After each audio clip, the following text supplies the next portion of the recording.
Art cafe. കലയുടെ സംസ്കാര സമന്വയ മുദ്രകൾ. പൊതുധാരയിൽ മുമ്പൊക്കെ അദൃശ്യരും അസ്പൃശ്യരുമായിരുന്ന ട്രാൻസ്ജെൻഡർ വിഭാഗത്തിൻ്റെ ആന്തരികവും സാമൂഹികവുമായ പ്രശ്നങ്ങൾ താൻ പ്രവർത്തിക്കുന്ന കലാമാധ്യമങ്ങളിലേക്ക് ഏറ്റെടുത്ത ഒരു കലാകാരൻ്റെ ചലച്ചിത്ര യാത്രകളിലൂടെ ആർട്ട് കഫേ. അന്നത്തെ പോലെയല്ല ഇന്ന് കുറച്ചും കൂടി അവർ വിസിബിളായി തുടങ്ങുന്നു. കേരളത്തിൽ തന്നെ ഒരുപാട് ആളുകൾ, എഴുത്തുകാരായാലും മേക്കപ്പിൻ്റെ ഫീൽഡിലായാലും അഭിനയത്തിൻ്റെ മേഖലയിലായാലും എല്ലാ മേഖലയിലും, മോഡലിങ്ങിൻ്റെ മേഖലയിലായാലും ഒക്കെ ട്രാൻസ്ജെൻഡേഴ്സ് വിസിബിളായിട്ട് വരുന്നു. പിന്നെ അവർക്ക് ഇന്ന് സ്വതന്ത്രമായി സഞ്ചരിക്കാം, ട്രെയിനിലായാലും ബസ്സിലായാലും ഒക്കെ സഞ്ചരിക്കാം. അങ്ങനെ ഒരുപാട് മാറ്റങ്ങൾ കേരളത്തിലുണ്ടായിട്ടുണ്ട്.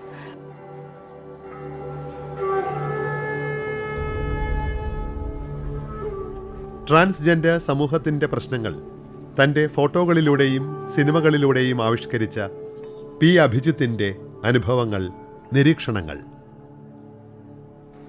എൻ്റെ രണ്ടാമത്തെ ഡോക്യുമെൻ്ററി കഴിഞ്ഞ സമയത്താണ് മുഹമ്മദ് എന്ന് പറയുന്ന ഫോട്ടോഗ്രാഫറും ക്യാമറമാനും, അദ്ദേഹമാണ് എൻ്റെ സുഹൃത്താണ്. അപ്പം മുഹമ്മദ് തിരുവനന്തപുരത്ത് IDSFKയിൽ എൻ്റെ രണ്ടാമത്തെ ഡോക്യുമെൻ്ററി എന്നോടൊപ്പം പ്രദർശിപ്പിച്ചതിന് ശേഷം സംസാരിച്ചുകൊണ്ടിരിക്കുമ്പോഴാണ് സിനിമയെക്കുറിച്ച് ആലോചിച്ചുകൂടെ എന്ന് ചോദിക്കുന്നത്. അപ്പോൾ ചെറുപ്പത്തിലെ സിനിമേനോടൊരു താല്പര്യമായിരുന്നു, സിനിമയിലെത്തുക എന്നുള്ളതായിരുന്നു ആഗ്രഹം. പിന്നീട് ഞാനത് വഴിമാറി ഫോട്ടോ ജേർണലിസത്തിലേക്ക് എത്തിയതാണ്. അപ്പോൾ മുഹമ്മദ് അത് ചോദിച്ച സമയത്താണ് ഞാൻ സിനിമയെക്കുറിച്ച് ആലോചിക്കുന്നത്, അങ്ങനെ ഒരു അറ്റംപ്റ്റ് നടത്തിയാലോ എന്നുള്ളത്. അപ്പോൾ സിനിമ ആകുമ്പോൾ വലിയ ബഡ്ജറ്റ് വേണം, ഒരുപാട് പൈസ ആവശ്യമുള്ളൊരു സംഭവമായതുകൊണ്ട് അത് നടക്കുമോ എന്നുള്ളൊരു ആശങ്ക ഉണ്ടായിരുന്നു. പ്രത്യേകിച്ച് ഞാനൊരു ഫോട്ടോ ജേർണലിസ്റ്റ് ആയതുകൊണ്ട് നമ്മളെ ജോലിക്കിടയിൽ നിന്നുകൊണ്ട് എങ്ങനെ സിനിമ ചെയ്യാൻ പറ്റും എന്നുള്ളൊരു പ്രശ്നവും ഉണ്ടായിരുന്നു. അതിന് ഞാൻ കണ്ടെത്തിയൊരു മാർഗ്ഗം എന്ന് പറയുന്നത്, ഞാൻ എടുക്കുന്നൊരു സിനിമ ഒരു ഓഫ് ബീറ്റ് സിനിമ ആണ്. അപ്പോൾ അതിന് ഒരു കുറഞ്ഞ ദിവസത്തെ ഷെഡ്യൂളിൽ അത് തീർക്കാൻ പറ്റുമോ എന്നുള്ളതാണ് ആലോചിച്ചത്. അങ്ങനെ ഞാനൊരു 20 ദിവസം ചാർട്ട് ചെയ്തിട്ടാണ് ആ സിനിമ ചെയ്തത്. അന്തരം എന്ന് പറയുന്ന സിനിമ, അതൊരു ഹരീന്ദ്രൻ എന്ന് പറയുന്ന ഒരു മനുഷ്യൻ്റെയും അദ്ദേഹത്തിൻ്റെ മകൾ സ്നേഹയുടെയും ലൈഫിലേക്ക് ഒരു ട്രാൻസ്വുമണായിട്ടുള്ള സ്ത്രീ കടന്നു വരുന്നതാണ് ആ സിനിമയുടെ ഇതിവൃത്തം. ഹരീന്ദ്രൻ്റെ ആദ്യത്തെ വൈഫ് മരിച്ചു പോയതാണ്. അപ്പോൾ അദ്ദേഹം ഒരു ലിവിങ് ടുഗദറായിട്ട് അഞ്ജലി എന്ന് പറയുന്ന ആളെ കൂടെ ജീവിക്കുന്ന ഒരു സ്റ്റോറിയാണത്. അപ്പോൾ അതിലേക്ക് ഒരു ട്രാൻസ്വുമണായ ആൾ തന്നെ വരണം എന്നുള്ളൊരു ആഗ്രഹം ഉണ്ടായിരുന്നു. അങ്ങനെയാണ് കേരളത്തിലുള്ള ഒരുപാട് ട്രാൻസ്ജെൻഡേഴ്സിനെ നോക്കുന്നത്. അപ്പോൾ അതിൽ ഈ അഞ്ജലി ആവാനും പറ്റിയ, അല്ലെങ്കിൽ നമ്മുടെ മനസ്സിലുള്ള ഒരു അഞ്ജലിക്ക് പറ്റിയൊരു രൂപമുള്ള ഒരാളെ കണ്ടെത്താൻ ഏറെ പ്രയാസപ്പെട്ടു. ഇപ്പം ഒടുവിലാണ് തമിഴ്നാട്ടിലൊക്കെ പോയ സമയത്ത് നേഹയിലേക്ക് എത്തുന്നത്. നേഹയുടെ ഒരു ഫോട്ടോ സത്യത്തിൽ ഫേസ്ബുക്കിൽ വെച്ചിട്ടാണ് കാണുന്നത്. ആ ഫോട്ടോ കണ്ടപ്പോഴാണ് ഇതാണ് ഞാൻ ഉദ്ദേശിക്കുന്ന അഞ്ജലി എന്നുള്ളത് വന്നത്. അപ്പം നേഹനെ ഞാൻ നേരിട്ട് കണ്ടില്ല, അപ്പം എങ്ങനെയാണെന്നുള്ളതൊന്ന് കാണണം. അപ്പോൾ അങ്ങനെ ഞാൻ അവിടെയുള്ള തമിഴ്നാട്ടിലെ ശ്രീജിത്ത് സുന്ദരം എന്ന് പറയുന്ന ഒരു ഡ്രാമ ഡയറക്ടറെ വിളിക്കുന്നു. അപ്പോൾ അദ്ദേഹം പറയുന്നത് നന്നായിട്ട് അഭിനയിക്കും, അപ്പോൾ വേണമെങ്കിൽ നേരിട്ട് കാണാമെന്ന് പറയുന്നു. അങ്ങനെ എറണാകുളത്ത് വെച്ചിട്ട് നേഹനെ കാണുന്നു. കണ്ടതിന് ശേഷം ഫിക്സ് ചെയ്യാണ് നേഹനെ. അപ്പം നേഹ പിന്നെ വരുന്നത് നേരെ സെറ്റിലേക്കാണ്. അപ്പോൾ സെറ്റിലേക്ക് വരുമ്പോൾ ഈ സിനിമയിൽ ഈ ഹരീന്ദ്രൻ്റെ ക്യാരക്ടർ ചെയ്യുന്നത് കണ്ണൻ നായരാണ്. സനൽകുമാർ ശശിധരൻ്റെ സെക്സി ദുർഗ എന്ന് പറഞ്ഞ സിനിമയിൽ പ്രധാന വേഷം ചെയ്ത കണ്ണനാണ് ആ വേഷം ചെയ്യുന്നത്. അപ്പോൾ കണ്ണൻ ഓൾറെഡി ഡ്രാമ ഫീൽഡിലുള്ള ആളാണ്. പിന്നെ മകളുടെ വേഷത്തിൽ വരുന്ന നക്ഷത്ര മനോജ്, അവളും ഡ്രാമ ഫീൽഡിലുള്ള ആളുമാണ്. പിന്നെ രക്ഷാധികാരി ബൈജു എന്ന് പറയുന്ന ഫിലിമിലൂടെ സംസ്ഥാന അവാർഡ് നേടിയ കുട്ടിയാണ്.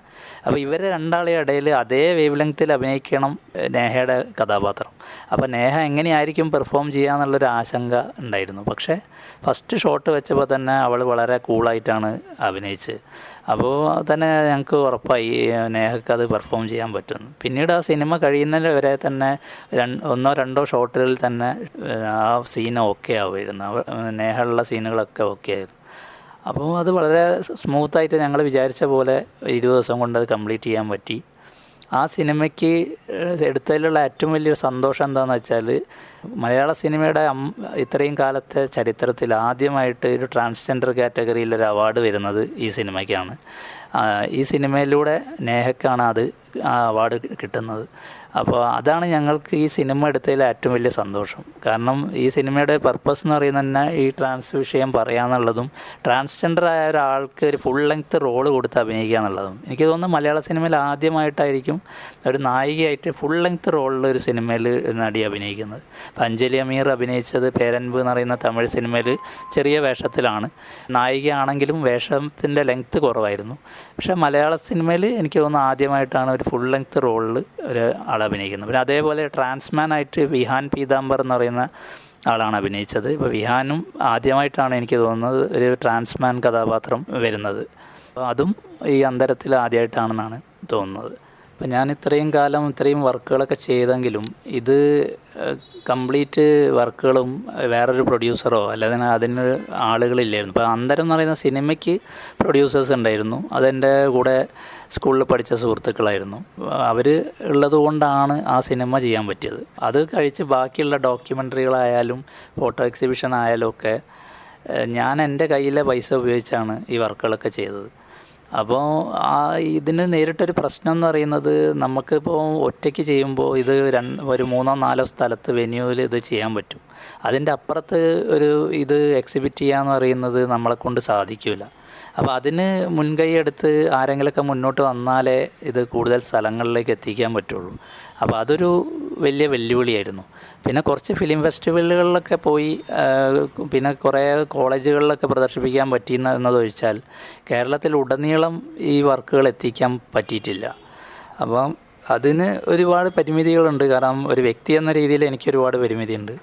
അപ്പോൾ അത് എത്തിക്കാൻ പറ്റാത്തതിൻ്റെ ഒരു വിഷമം മനസ്സിലുണ്ട്. പിന്നെ മറ്റൊന്ന് ഈ OTTകളായാലും ഇപ്പം അന്തരം പോലുള്ളൊരു സിനിമയ്ക്ക് സംസ്ഥാന അവാർഡൊക്കെ നേടിയെങ്കിലും അത് ഐസ്ട്രീം എന്ന് പറയുന്ന OTTയിലാണ് വന്നത്. പിന്നെ ഗവൺമെൻറ്റിൻ്റെ സി സ്പേസ് എന്ന് പറഞ്ഞ OTTയിലും ഉണ്ട്.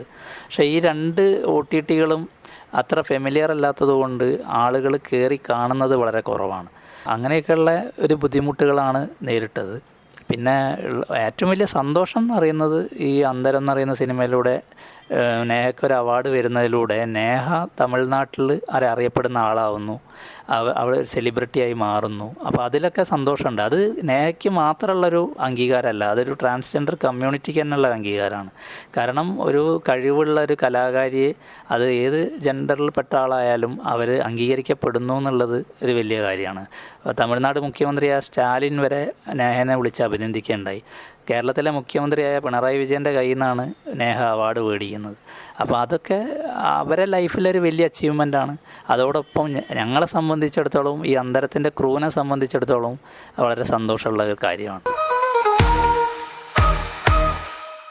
ഏറെ തെറ്റിദ്ധരിക്കപ്പെടുകയും അതുകൊണ്ട് തന്നെ അരികുവൽക്കരിക്കപ്പെടുകയും ചെയ്ത ട്രാൻസ്ജെൻഡർ സമൂഹത്തെ ഏറെ അടുത്തുനിന്ന് നോക്കിക്കണ്ട അഭിജിത്ത് പങ്കുവയ്ക്കുന്ന ചില അനുഭവങ്ങളും നിരീക്ഷണങ്ങളും. ഇപ്പോൾ ഒരു ട്രാൻസായ ഒരു വ്യക്തിൻ്റെ അടുത്ത് പോകുന്ന സമയത്ത് പലപ്പോഴും ആളുകൾ അവരെ സമീപിക്കുന്ന വിധം ഒക്കെ വളരെ പ്രധാനമാണ്. കാരണം ഞാൻ മനസ്സിലാക്കിയെടുത്തോളം നമ്മളെ ആളുകളെക്കാളേറെ നമുക്ക് വിശ്വസിക്കാനും നമുക്ക് എന്ത് കാര്യം വിശ്വസിച്ച് പറയാനും ഏൽപ്പിക്കാനും അതേസമയം ഒരു അണ്ടർസ്റ്റാൻഡിങ് ഉണ്ടല്ലോ, ഒരു ബന്ധം എന്ന് പറയുന്നത് ഭയങ്കര അടുപ്പം പുലർത്തുന്ന ആളുകളാണ് ട്രാൻസ് ആയിട്ടുള്ള വ്യക്തികൾ. ഇപ്പോൾ ഞാൻ പറഞ്ഞില്ല, ആദ്യമായിട്ട് ഞാൻ ബാംഗ്ലൂർ പോയ സമയത്ത് സൗമ്യ എന്ന് പറയുന്ന ആൾ അവരെ വീട്ടിലേക്ക് ഫോട്ടോ എടുക്കാൻ വേണ്ടി വരാൻ പറയുന്നു. അപ്പോൾ ഞാൻ ഒരു ഓട്ടോയിൽ കയറിയിട്ടാണ് പോകുന്നത്. അപ്പോൾ പോകുന്ന സമയത്ത് അവിടെ ചെന്ന് അവിടെ നിന്ന് എല്ലാം കഴിഞ്ഞ് മടങ്ങുമ്പോഴും അവരാണ് എനിക്ക് അങ്ങോട്ട് പോകാനുള്ള ഓട്ടോൻ്റെ പൈസ, തിരിച്ച് ഞാൻ പോകേണ്ട സ്ഥലത്തേക്കുള്ള പൈസ, അതൊക്കെ ഈ ഓട്ടോ ഡ്രൈവറെ ഏൽപ്പിക്കുന്നത് അവരാണ്. അപ്പോൾ ഞാൻ പറയുന്നുണ്ട് നിങ്ങൾ കൊടുക്കണ്ട, ഞാൻ കൊടുത്തോളാം. പക്ഷേ അവർ പറഞ്ഞതല്ല, നിങ്ങൾ ഞങ്ങളുടെ അതിഥിയാണ്, നിങ്ങൾ ഇങ്ങോട്ട് വന്നാണ്, ഞങ്ങൾ കൊടുക്കും എന്ന് പറഞ്ഞിട്ട് അവർ കൊടുക്കുക.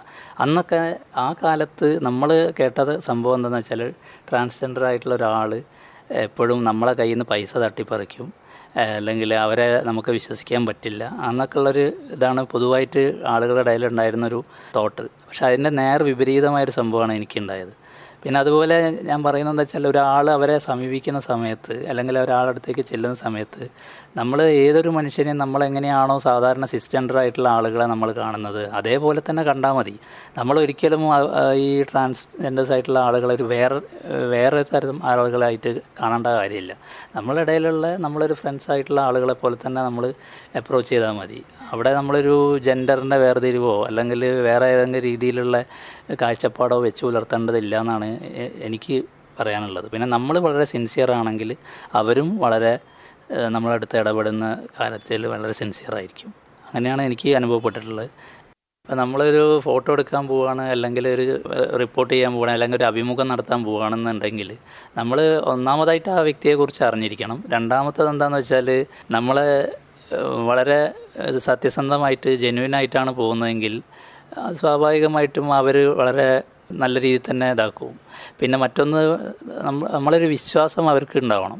നമ്മളിലൊരു വിശ്വാസം ഉണ്ട്, നമ്മൾ വളരെ ജെന്യുവനാണെന്ന് തോന്നിക്കഴിഞ്ഞാൽ അവരെ കൂളായിട്ട് നമുക്ക് ഇൻ്റർവ്യൂ ചെയ്യാം, വേണമെങ്കിൽ ഫോട്ടോ എടുക്കാം. നമ്മൾ വേറൊരു തോട്ട് പ്രോസസ്സിലാണ് പോകുന്നതെങ്കിൽ മാത്രമേ നമുക്ക് പ്രയാസങ്ങൾ ഉണ്ടാവുകയുള്ളൂ, അല്ലെങ്കിൽ അവർ അത്ര കംഫർട്ടബിൾ അല്ലാതാവുകയുള്ളൂ. പി. അഭിജിത്ത് തുടരുന്നു. മുമ്പത്തെയൊക്കെ കാലത്ത് എന്ന് പറയുന്നത് ഒരു ട്രാൻസ്ഫോമണായ ഒരാൾക്ക് പുറത്തേക്ക് വരിക എന്ന് പറയുന്നത്, അല്ലെങ്കിൽ അവരുടെ എന്തെങ്കിലും കലാപരമായ കഴിവുകൾ പ്രകടിപ്പിക്കുക എന്നുള്ളത് വളരെ പ്രയാസമായിരുന്നു. അവർക്കൊരു സ്പേസ് ഉണ്ടായിരുന്നില്ല. പക്ഷേ ഇപ്പോൾ ഈ ഒരു കാലത്ത് ഒരുപാട് അവസരങ്ങൾ ഉണ്ട്. കാരണം സോഷ്യൽ മീഡിയ ഉള്ളത് കൊണ്ട് തന്നെ ഒരുപാട് അവസരങ്ങൾ വരുന്നുണ്ട്. പക്ഷേ അത് വരുമ്പോൾ പോലും നമ്മുടെ സാധാരണ ഒരു മനുഷ്യർക്ക് ഉണ്ടാകുന്ന ഒരു സ്പേസ് അത് ട്രാൻസ് ആയിട്ടുള്ള ആളുകൾക്ക് കിട്ടുന്നില്ല. ഒരു എക്സാമ്പിൾ പറയുകയാണെങ്കിൽ, ഇപ്പോൾ ഒരാളൊരു പുസ്തകം എഴുതുകയാണെങ്കിൽ, ഇപ്പോൾ നമ്മുടെ സാധാരണ ഒരു സിസ്റ്റൻഡർ ആളാണെങ്കിൽ അവർക്ക് കിട്ടുന്നൊരു പ്രിവിലേജ് ഒരിക്കലും ഒരു ട്രാൻസ് ആയിട്ടുള്ള ഒരാൾക്ക് കിട്ടുന്നില്ല. അപ്പോൾ അവർ ഒരു പുസ്തകം ചെയ്യാൻ വേണ്ടി പോകുന്ന സമയത്ത് പലപ്പോഴും ഇങ്ങനെ ട്രാൻസ്വുമൺ ആണ് എന്ന് കാണുമ്പോൾ ചിലപ്പം അതവിടെ ഇഗ്നോർ ചെയ്യപ്പെടുന്നുണ്ട്. ഇപ്പോൾ ഒരു സിനിമേൻ്റെ കാര്യം തന്നെ പറയാം. ട്രാൻസ്ജെൻഡേഴ്സിനെ കുറിച്ച് ഒരുപാട് സിനിമകൾ വരുന്നുണ്ട്. പക്ഷേ ഈ സിനിമകളിലൊക്കെ അഭിനയിക്കുന്നത് സിസ്റ്റൻഡർ ആയിട്ടുള്ള ആൾക്കാരാണ്. ഇപ്പം ഞാൻ മേരിക്കുട്ടി എന്ന് പറയുന്ന സിനിമയിൽ ജയസൂര്യയാണ് അതിലെ ട്രാൻസ്ജെൻഡർ വേഷം ചെയ്യുന്നത്. മറ്റൊരു സിനിമയായ അവനോ വിലോന എന്ന് പറയുന്ന സിനിമയിൽ അതും ഒരു സിസ്റ്റൻഡറായ ആളാണ്, സന്തോഷ് കീഴാറ്റൂരാണ് ട്രാൻസ്ജെൻഡറിൻ്റെ വേഷം ചെയ്യുന്നത്. അപ്പോൾ ഇത്തരം ട്രാൻസ്ജെൻഡേഴ്സിൻ്റെ വേഷം പോലും ട്രാൻസ്ജെൻഡേഴ്സിന് കൊടുക്കുന്നില്ല നമ്മളെ സിനിമയിൽ നമ്മൾ നോക്കുകയാണെങ്കിൽ. അപ്പോൾ അതുപോലെ അവർക്ക് പലപ്പോഴും അവസരങ്ങൾ നിഷേധിക്കപ്പെടുന്നുണ്ട്. അപ്പോൾ അത് എന്താണെന്ന് ചെയ്യേണ്ടതെന്ന് വെച്ചാൽ, നല്ല കഴിവുള്ള ആളുകൾ, ഇപ്പോൾ ഏത് മനുഷ്യരായാലും ആണായാലും പെണ്ണായാലും ട്രാൻസ്ജെൻഡർ ആയാലും കഴിവുള്ള ആളുകൾക്ക് അവസരങ്ങൾ ഉണ്ടാവണം. അപ്പോൾ അത്തരം അവസരങ്ങൾ കൊടുക്കാൻ സംവിധായകരും അല്ലെങ്കിൽ പബ്ലിഷേഴ്സും ഒക്കെ തയ്യാറാവേണ്ടതുണ്ട്. അപ്പോൾ അത് പലപ്പോഴും സംഭവിക്കാറില്ല, പലപ്പോഴും അവഗണിക്കപ്പെടുന്നുണ്ട് എന്നുള്ളതാണ് സത്യം. ട്രാൻസ്ജെൻഡേഴ്സിനെ കുറിച്ച് മറ്റുള്ള ആളുകൾ, അതായത് നമ്മുടെ ഒരു പൊതുസമൂഹത്തിലുള്ളൊരു സംഭവം എന്ന് പറഞ്ഞാൽ, ഈ പഴയ തലമുറ പലപ്പോഴും അംഗീകരിക്കാൻ വിമുഖത കാണിക്കുന്നുണ്ട്. അതേസമയം പുതിയ തലമുറ കുറച്ചും കൂടി ആക്സെപ്റ്റ് ചെയ്യപ്പെടുന്നുണ്ട്. 2015-16 കാലഘട്ടത്തിലാണ് സോഷ്യൽ മീഡിയ സജീവമാവുന്നതും ട്രാൻസ്ജെൻഡേഴ്സായ ആൾക്കാർ കുറച്ചും കൂടി വിസിബിലിറ്റി കിട്ടുന്നത് ആ സോഷ്യൽ മീഡിയ പ്ലാറ്റ്ഫോമിലൂടെയാണ്. കാരണം പിന്നീട് പല കോളേജുകളിലും അവരെ അതിഥിയായി വിളിക്കുന്നു. ഇപ്പോൾ ഞാൻ ഒരു ഉദാഹരണം പറഞ്ഞാൽ, ശീതൽ ശ്യാം, സൂര്യ ഇഷാൻ, രഞ്ജിമാർ, അങ്ങനെ ഒരുപാട് ആളുകളെ സെലിബ്രിറ്റി ആയിട്ട് കോളേജുകളിലൊക്കെ ക്ഷണിക്കുന്നുണ്ട്. അപ്പോൾ അവരവിടെ പോയി സംസാരിക്കുന്നുണ്ട്. പിന്നെ ഒരുപാട് എഴുത്തുകാരുണ്ടാവുന്നുണ്ട്. അതായത് ഇപ്പോൾ വിജയരാജ മല്ലിക, ഗൗരി സാവിത്രി, അങ്ങനെയൊക്കെയുള്ള ഒരുപാട് എഴുത്തുകാർ ഉണ്ടാവുന്നുണ്ട്. ഇപ്പം മേക്കപ്പ് വുമൺസ് ഉണ്ടാവുന്നുണ്ട്. പിന്നെ അങ്ങനെ പല പല കഴിവുകളുള്ള ആളുകൾ അവരുടെ നിന്ന് വരുന്നുണ്ട്. മിസ് വേൾഡായിട്ടുള്ള ശ്രുതി സിത്താര, പിന്നെ ആദ്യത്തെ ജേർണലിസ്റ്റായിട്ടുള്ള ഏദി സാദിയ, അങ്ങനെ ഒരുപാട് എല്ലാ മേഖലകളിലും ട്രാൻസ്ജെൻഡേഴ്സ് കടന്നു വന്നിട്ടുണ്ട്. അത്തരം പല കാര്യങ്ങളും ഉണ്ടാകുമ്പോഴും ഈ പഴയ തലമുറ അതിനോടൊക്കെ ഒരു തലതിരിഞ്ഞ് നിൽക്കുന്നതായിട്ടാണ് എനിക്ക് തോന്നിയിട്ടുള്ളത്. കാരണം പുതിയ തലമുറ അതേസമയം കുറച്ചും കൂടി അവരെ ആക്സെപ്റ്റ് ചെയ്യുന്നുണ്ട്. മറ്റൊരു കാര്യം, ഈ പുതിയൊരു കാലഘട്ടത്തിൽ എൻ്റെ ഒരു അഭിപ്രായത്തിൽ നമ്മുടെ സിലബസിൽ തന്നെ മാറ്റം വരണം. കാരണം വിദ്യാഭ്യാസത്തിൽ ഒരു പരിഷ്കാരം വരണം. ട്രാൻസ്ജെൻഡേഴ്സിനെ കുറിച്ചുള്ള കാര്യങ്ങൾ, ഇപ്പോൾ LGBT സമൂഹത്തിനെ കുറിച്ചുള്ള തന്നെ കാര്യങ്ങൾ നമ്മുടെ സിലബസുകളിൽ വരണം. കുട്ടികളത് പഠിക്കണം. അപ്പം മാത്രം ഈ സ്കൂളുകളിലും കോളേജുകളിലും ആ മാറ്റങ്ങൾ വന്നാൽ മാത്രമേ പുതിയ തലമുറയ്ക്കും ഇനി വരുന്ന കാലഘട്ടത്തിൽ ട്രാൻസ് ആയിട്ടുള്ള ഒരാളെ നമ്മൾ ആക്സെപ്റ്റ് ചെയ്യുള്ളൂ. അപ്പോൾ അതിനുള്ളൊരു സാഹചര്യം ഗവൺമെൻറ് തലത്തിൽ തന്നെ ഉണ്ടാവേണ്ടതുണ്ട് എന്നുള്ളതാണ് എൻ്റെ വ്യക്തിപരമായ അഭിപ്രായം. 2013 2009 കാലഘട്ടത്തിലാണ് ഒരു മിസ് ഇന്ത്യ ട്രാൻസ്ജെൻഡർ എന്ന് പറഞ്ഞിട്ടൊരു കോമ്പറ്റീഷൻ ചെന്നൈയിൽ നടക്കുന്നത്. അപ്പോൾ അത് കവർ ചെയ്യാൻ വേണ്ടിയിട്ട് ഞാൻ പോവുകയാണ്. അപ്പോൾ അത് എന്നോട് പറയുന്നത് എൻ്റെ ഒരു സുഹൃത്തായ മിസ് ഹബ്ബാണ്. മിസ് ഹബ്ബ് അന്ന് മാധ്യമത്തിൽ കണ്ണൂർ യൂണിറ്റിൽ ഇൻറ്റേണിയായിട്ട് വന്ന. അപ്പം ഞാനിങ്ങനെ വർക്ക് ചെയ്യുന്നത് അറിഞ്ഞപ്പോൾ മിസ് ഹബ്ബ് എന്നോട് ഇങ്ങനെ ഒരു ഏഞ്ചൽ ഗ്ലാഡി എന്ന് പറയുന്നൊരു ട്രാൻസ് വുമൺ ഉണ്ട്, അപ്പോൾ അവൾ അവൻ്റെ കൂടെ യൂണിവേഴ്സിറ്റി ഓഫ് മദ്രാസിൽ ഡിഗ്രിക്ക് പഠിക്കുന്നുണ്ട് എന്ന് എന്നോട് പറയുന്നു. അപ്പോൾ പരിചയപ്പെടുത്തി തരാമെന്ന് പറയുന്നു. അപ്പോൾ ഈ ഒരു മിസ് ഇന്ത്യ ട്രാൻസ്ജെൻഡർ കോമ്പറ്റീഷൻ നടക്കുന്നുണ്ട് ചെന്നൈയിൽ എന്ന് അറിഞ്ഞപ്പോൾ ഞാൻ മിസ് ഹബ്ബിനെ വിളിക്കുന്നു. മിസ് ഹബ്ബിൻ്റെ അടുത്തേക്ക് പോകുന്നു. മിസ് ഹബ്ബിൻ്റെ കൂടെ നിന്നിട്ടാണ് ഞാൻ ആ സ്ഥലത്തേക്ക് എത്തുന്നത്. അപ്പോൾ അവിടെ വെച്ചിട്ട് ഗ്ലാഡീനെ പരിചയപ്പെടുകയാണ്. അപ്പോൾ അന്നങ്ങനെ ഗ്ലാഡി താമസിക്കുന്ന വീട്ടിൽ പോകുന്നു. അവിടെ വെച്ചാണ് ഞാൻ ആദ്യമായിട്ടൊരു ട്രാൻസ് വുമൺ കുട്ടികളെ ട്യൂഷൻ എടുക്കുന്നതൊക്കെ കാണുന്നത്. കാരണം അതുവരെ ട്രാൻസ്ജെൻഡേഴ്സിനെ കുറിച്ചുള്ള കൺസെപ്റ്റ് എന്ന് പറയുന്നത് സെക്സ് വർക്കേഴ്സാണ്, പിന്നെ അവർക്ക് മറ്റ് ജോലികളൊന്നും ചെയ്യൂല, അല്ലെങ്കിൽ ചെയ്യാൻ പറ്റില്ല എന്നുള്ളൊരു കൺസെപ്റ്റിലാണ് ഇരുന്നത്. പക്ഷേ അവിടെ ചെല്ലുമ്പോൾ ഞാൻ കാണുന്നത് അവളൊരു കോളനിയിലാണ് താമസിച്ചിരുന്നത്. ആ കോളനിയിലുള്ള കുട്ടികളെല്ലാം ബുക്കൊക്കെ ആയിട്ട് അവളുടെ അടുത്തേക്ക് വരുന്നു, അവൾ ട്യൂഷൻ എടുക്കുന്നു. അപ്പോൾ ഞാൻ അതിൻ്റെയൊക്കെ ചിത്രങ്ങളെടുത്തു. പിന്നീട് അവളായിട്ട് നല്ല സൗഹൃദത്തിലായി. അങ്ങനെ ഇരിക്കുമ്പോഴാണ് ഗ്ലാഡി പറയുന്നത്, എനിക്ക് ഓണം ആഘോഷം കാണാൻ ആഗ്രഹമുണ്ട്, അപ്പോൾ നാട്ടിൽ എങ്ങനെയാണ് ഓണം എന്ന്. അപ്പോൾ ഞാൻ പറഞ്ഞ് എൻ്റെ വീട്ടിലേക്ക് വരാൻ വേണ്ടി പറഞ്ഞു. അങ്ങനെ അവൾ ഓണത്തിന് വീട്ടിലേക്ക് വരികയാണ്. അപ്പം അന്ന് വീട്ടിലെ ഒരു അവസ്ഥ എന്ന് പറഞ്ഞാൽ 2009 സമയത്ത് ഈ ട്രാൻസ്ജെൻഡേഴ്സ് അത്ര വിസിബിൾ അല്ലാത്തൊരു കാലഘട്ടമാണ്. അപ്പോൾ വീട്ടിൽ നിന്ന് എന്നോട് പറഞ്ഞെന്താണെന്ന് വെച്ചാൽ, അയ്യോ അങ്ങനെ ഒരാൾ ഇവിടെ വന്നാൽ അടുത്ത വീട്ടുകാരെന്ത് പറയും എന്നൊക്കെയുള്ളൊരു ടെൻഷൻ വീട്ടുകാർക്ക് ഉണ്ടായിരുന്നു. അപ്പോൾ ഞാൻ പറഞ്ഞു, ഞാൻ ഓൾറെഡി അയാളെ വിളിച്ചു പോയി, അപ്പോൾ അയാൾ എന്തായാലും ഇവിടെ വരും, വന്നിട്ട് നമുക്ക് ആലോചിക്കാമെന്ന് പറഞ്ഞു. അങ്ങനെ ഗ്ലാഡി ചെന്നൈയിൽ നിന്ന് കോഴിക്കോട് റെയിൽവേ സ്റ്റേഷനിൽ വരുന്നു. അപ്പോൾ ഞാൻ പോയിട്ട് എൻ്റെ ബൈക്കിലാണ് അവളെ കൂട്ടി വീട്ടിലേക്ക് വരുന്നത്. അപ്പോൾ വരുന്ന സമയത്ത് ഞാൻ പറഞ്ഞു, എൻ്റെ വീട്ടുകാരെങ്ങനെയാണ് റിയാക്ട് ചെയ്യാമെന്ന് എനിക്കറിയില്ല, കാരണം അത് അവരെ കുറ്റം പറയാൻ പറ്റില്ല, കാരണം ഇവിടുത്തെ ഒരു പൊതുബോധം അങ്ങനെയാണ്. ഗ്ലാഡി എന്നോട് പറഞ്ഞത്, അത് ഞാൻ മാനേജ് ചെയ്തോളാം, അത് എനിക്കറിയാം, കാരണം ഞങ്ങളിങ്ങനെ ഒരുപാട് ആളുകളെ കാണുന്നതല്ലേ, അവൻ പ്രശ്നമല്ല എന്ന്. അപ്പോൾ ഗ്ലാഡി വീട്ടിൽ വരുന്നു. വീട്ടിൽ വരുമ്പോൾ സ്വാഭാവികമായിട്ട് വീട്ടിൽ വന്ന ഒരാളോട് എങ്ങനെ സംസാരിക്കേണ്ടത് കൊണ്ട് എൻ്റെ വൈഫായാലും അമ്മയായാലും ഒക്കെ വന്ന് സംസാരിക്കുന്നു. പിന്നെ അതിന് ശേഷം പിന്നെ പതുക്കെ അവർ അടുക്കുന്നു. അപ്പോൾ ഞാൻ പിന്നെ കാണുന്നതെന്ന് പറഞ്ഞാൽ, അച്ഛന് ടൈലറിങ് അറിയാം. അപ്പോൾ ടൈലറിങ് ചെയ്യുമ്പോൾ ഗ്ലാഡി വന്നിട്ട് അതിൻ്റെ സംശയങ്ങൾ ചോദിക്കുന്നു. പിന്നെ അവൾക്ക് അതറിയാം, അപ്പോൾ അവൾ അടിക്കുന്ന സ്റ്റൈൽ കാണിച്ചു കൊടുക്കുന്നു. അങ്ങനെ അവർ തമ്മിൽ ഭയങ്കര ബോണ്ടിങ് ആകുന്നു. പിന്നെ എന്താ സംഭവിച്ചതെന്ന് വെച്ചാൽ 2 ദിവസം കഴിഞ്ഞ് ഗ്ലാഡി മടങ്ങുമ്പോൾ കെട്ടിപ്പിടിച്ച് കരഞ്ഞിട്ടാണ് മടങ്ങിപ്പോകുന്നത്. അപ്പോൾ അമ്മയാണെങ്കിൽ അവൾക്ക് ഒരു ചുരിദാറൊക്കെ വാങ്ങിക്കൊടുക്കുന്നു. അപ്പോൾ ആ രീതിയിൽ അവർ തമ്മിൽ ഭയങ്കര അടുപ്പുണ്ടായി. അപ്പം എൻ്റെ വീട്ടിൽ സത്യത്തിൽ അങ്ങനൊരു അവയർനെസ്സും ആ ഒരു മാറ്റവും സംഭവിക്കുന്നത് ഗ്ലാഡിയിലൂടെയാണ്. അതിനുശേഷം എൻ്റെ വീട്ടിൽ ഒരുപാട് ട്രാൻസ് ആയിട്ടുള്ള വ്യക്തികൾ വന്നിട്ടുണ്ട്. അപ്പോൾ അവർ ഉൾക്കൊള്ളാൻ വീട്ടുകാർക്ക് കഴിഞ്ഞിട്ടുമുണ്ട്. കാരണം എന്താണെന്ന് വെച്ചാൽ അതിന് ഒരു തുടക്കം കുറിച്ച വ്യക്തി ഗ്ലാഡിയാണ്. ഞാൻ എൻ്റെ വീട്ടിൻ്റെ അടുത്തുള്ള അയൽവാസികളെയൊക്കെ ഗ്ലാഡീനെ പരിചയപ്പെടുത്തി ഗ്ലാഡീനെ കണ്ടു കഴിഞ്ഞാൽ പെട്ടെന്ന് ട്രാൻസ് വുമണാണെന്ന് തോന്നൂല, കാരണം അവൾ ഭയങ്കര ഫീമെയിലായിട്ടാണ് ഫീൽ ചെയ്യുക. പക്ഷേ ഞാൻ ഇതൊരു ട്രാൻസ് വുമൺ ആണെന്ന് പറഞ്ഞിട്ട് എന്നെ അടുത്ത വീട്ടുകാരെയൊക്കെ പരിചയപ്പെടുത്തി. കാരണം അവരറിയണമല്ലോ എങ്ങനെയാണ് ഒരു ട്രാൻസ് വുമൺ, അവരെങ്ങനെയാണ് സംസാരിക്കുന്നത്, എങ്ങനെയാണ് പെരുമാറുന്നതെന്നൊക്കെ അറിയണം. അപ്പോൾ അതുകൊണ്ട് അവർ ട്രാൻസ് വുമൺ ആണെന്ന് പറഞ്ഞിട്ട് തന്നെയാണ് ഞാൻ അവരെ പരിചയപ്പെടുത്തിയത്. ഞാനിപ്പോൾ അത്രയും കാലത്തെ ചിത്രങ്ങൾ എടുത്തതെന്ന് ഞാൻ മനസ്സിലാക്കിയൊരു സാധനം, കേരളത്തിലൊക്കെ പണ്ട് ഒരു ഫോട്ടോ എടുക്കാൻ വലിയ പ്രയാസമായിരുന്നു. കാരണം ഞാൻ കേരളത്തിൽ ചിത്രങ്ങൾ എടുക്കാൻ ശ്രമിച്ചപ്പോഴൊക്കെ പടം എടുക്കണ്ടെന്ന് പറഞ്ഞിട്ട് ആളുകൾ ക്യാമറൻ്റെ മുമ്പിൽ നിന്ന് മാറിപ്പോകുന്ന ഒരു സമയമുണ്ടായിരുന്നു. ഇപ്പോൾ അതിനൊക്കെ മാറ്റം വരുന്നത് ഈ 2015 ട്രാൻസ്ജെൻഡർ പോളിസി വന്നതിന് ശേഷമാണ്. അതിന് മുമ്പൊക്കെ എന്ന് പറഞ്ഞാൽ ക്യാമറയ്ക്ക് മുമ്പിൽ ഫോട്ടോന് നിൽക്കില്ല. ഞാൻ ഇപ്പം ചെന്നൈ പോയ സമയത്ത് അവിടെയൊക്കെ ഭയങ്കര വിസിബിലിറ്റി ആയിരുന്നു. ആ സമയത്ത് കേരളത്തിലുള്ളതിനേക്കാൾ വിസിബിലിറ്റി ആയിരുന്നു. അവിടെ ബസ്സിലും ട്രെയിനിലൊക്കെ ട്രാൻസ്ജെൻഡേഴ്സ് യാത്ര ചെയ്യുന്നുണ്ട്. പക്ഷേ കേരളത്തിൽ അന്ന് തീരെ പുറത്ത് തന്നെ കാണൂല. രാത്രിയൊക്കെ നമ്മൾ വല്ലപ്പോഴും കാണുക എന്നല്ലാതെ പുറത്തൊന്നും അത്ര വിസിബിളായിട്ട് അവരെ കാണുകയില്ല. അതേസമയം ബാംഗ്ലൂരിലും ചെന്നൈയിലൊക്കെ അവർ ഓപ്പണായിട്ട് ബസ്സിലൊക്കെ യാത്ര ചെയ്യുന്നുണ്ട്.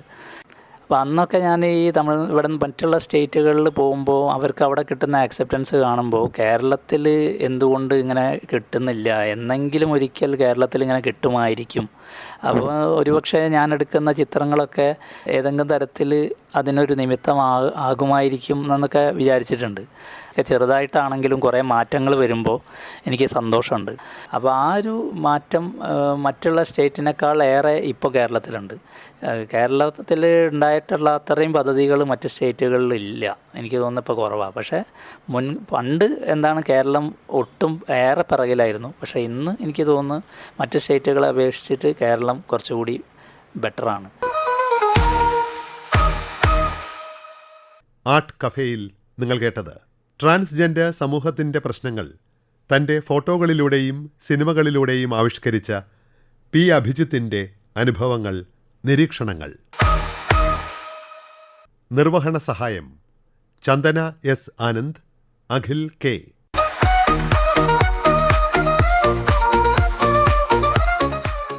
ആർട്ട് കഫേ, കലയുടെ സംസ്കാര സമന്വയ മുദ്രകൾ.